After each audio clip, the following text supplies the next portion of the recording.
کھڑے ہو جاؤ، کھڑے ہو جاؤ. ہاتھ کھڑا کیا وہ پیچھے جس نے. ہاں السلام علیکم ورحمۃ اللہ وبرکاتہ. وعلیکم السلام ورحمۃ اللہ وبرکاتہ. ہاں جی فرماؤ. خاکسار کا نام حافظ حبیب اللہ ہے. خاکسار کا تعلق نائجیریا سے ہے. نائجیریا سے ہے؟ میں جی نائجیریا سے ہے. اچھا ماشاء اللہ. کیا فرماتے ہو عجیب اللہ؟ میں دارالجاولا میں پڑھتا ہوں. کس کلاس میں؟ میرا سوال دارالجاولا میں. درجہ اولا میں. ماشاء اللہ. اچھا کیا فرماتے ہو؟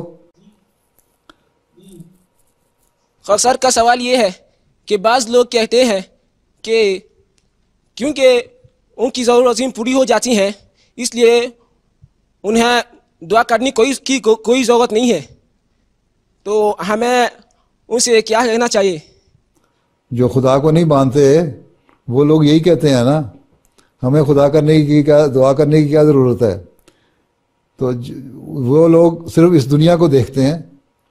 اللہ تعالیٰ نے تو فرمایا ہے کہ یہ دنیا نہیں ہے جو ہمیشہ رہنے والی دنیا ہے، جو لمبی رہنے والی دنیا ہے، وہ تو آخری زندگی ہے. یہاں تو تم 70 سال یا 80 سال 90 سال 100 سال زندہ رہ لو گے.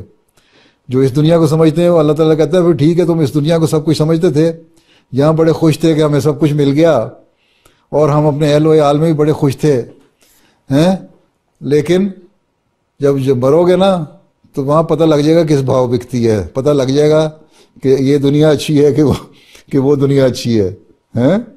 اس لیے ان کو یہی کہنا ہے کہ اللہ تعالیٰ نے تو پہلے قرآن شریف میں کہہ دیا.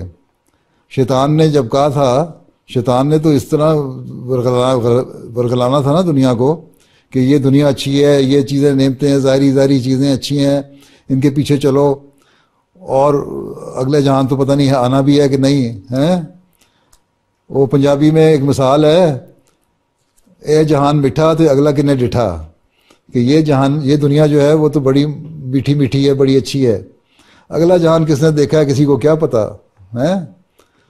لیکن اللہ تعالیٰ کہتا ہے کہ میں تمہیں بتاتا ہوں کہ اگلا جہان جو ہے وہ آنے والی، تم وہاں جا کے تم جو کہتے تھے نا کہ ہم اپنے اہل و عیال میں بڑے خوش تھے، وہ پھر وہاں جا کے روئیں گے جب جہنم میں ڈالے جائیں گے.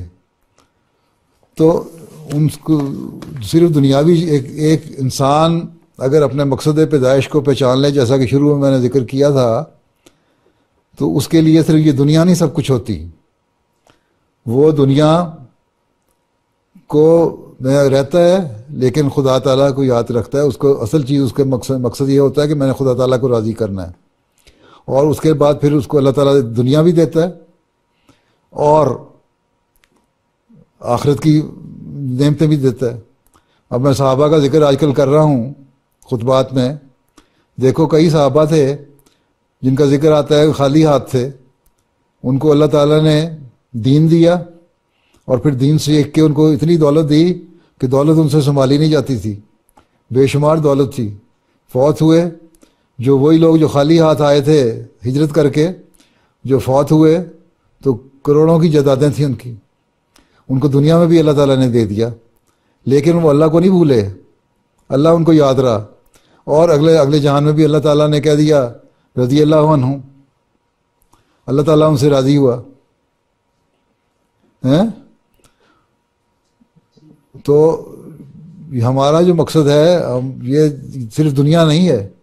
ایک انسان کا مقصد جس میں عقل ہو، جس کو خدا پہ یقین ہو، جس کو آخرت پہ یقین ہو، وہ صرف اس دنیا کو نہیں دیکھتا، وہ اگلے جہان کو بھی دیکھتا ہے. یہ دنیا کی نعمتیں اگر نہیں بھی بعض جگہ ملیں تو اگلے جہان میں اللہ تعالیٰ کہتا ہے بعضوں کو میں اس دنیا میں نعمتیں نہیں بھی دیتا، بعض ہر چیز ضروری نہیں مل جائے، 5 انگلیاں برابر نہیں ہوتی، کسی کو کم دیتا ہے اللہ تعالیٰ، کسی کو زیادہ دیتا ہے، لیکن اس کی نیکیاں جو ہیں ان کو درج کرتا رہتا ہے. اللہ تعالیٰ بے انصافی نہیں کرتا. اللہ تعالیٰ بلکہ مالک ہے، جتنی نیکی کرو اس سے بڑھ کر دیتا ہے، 700 گنا اس سے بھی بڑھ کر. اس لیے اللہ تعالیٰ اگلے جہان میں ان نیکیوں کا پلڑا بھاری کرے گا. اور جو ہمیشہ رہنے والی زندگی تصور ہے، یہ تصور اگر یہ تصور قائم ہو جائے کہ اس مرنے کے بعد بھی زندگی ہے جو ہمیشہ کی زندگی ہے، تو انسان پھر اس دنیا میں یہ باتیں نہیں کرتا کہ مجھے اس دنیا میں سب کچھ مل گیا، وہ اگلے دنیا کی بھی تلاش کرتا ہے.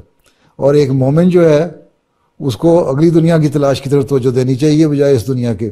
ہاں اللہ تعالیٰ کا فضل ہوتا ہے تو وہ اس دنیا میں بھی بہت کچھ دے دیتا ہے، اور بعض دفعہ اس دنیا میں جو ہے جو بعض خواہشات ہیں وہ ان کی وہ ایسی خواہشات رکھتا ہی نہیں جو دنیا دار رکھتا ہے. وہ کسی نے پوچھا تھا نا کہ تمہاری کوئی خواہش، انہوں نے کہا جی میری تو ساری خواہشیں پوری ہو گئیں. انہوں نے کہا تم غریب آدمی ہو، تمہاری ساری خواہشیں کہاں سے پوری ہو گئیں؟ تو اس نے جواب دیا بزرگ نے کہ جس کی کوئی خواہش ہی نہ رہ جائے دنیا کی تو اس کی ساری خواہشیں پوری ہو جاتی ہیں. جس کو اللہ تعالیٰ کی تلاش ہو، جب اللہ مل جائے وہ سمجھتا ہے میری ساری خواہشیں پوری ہو گئیں. اس لیے ہمیشہ ایک مومن کو اللہ کی تلاش کرنی چاہیے. جب اللہ کی تلاش کرو گے تو انشاءاللہ تعالیٰ دنیا بھی ملے گی، دین بھی ملے گا، اللہ تعالیٰ کا قرب بھی ملے گا. اس دنیا میں بھی عزت پاؤ گے، اگلے جہان میں بھی عزت پاؤ گے. ٹھیک، بیٹھ جاؤ. جی بیٹھ جاؤ پھر. جزاکم اللہ.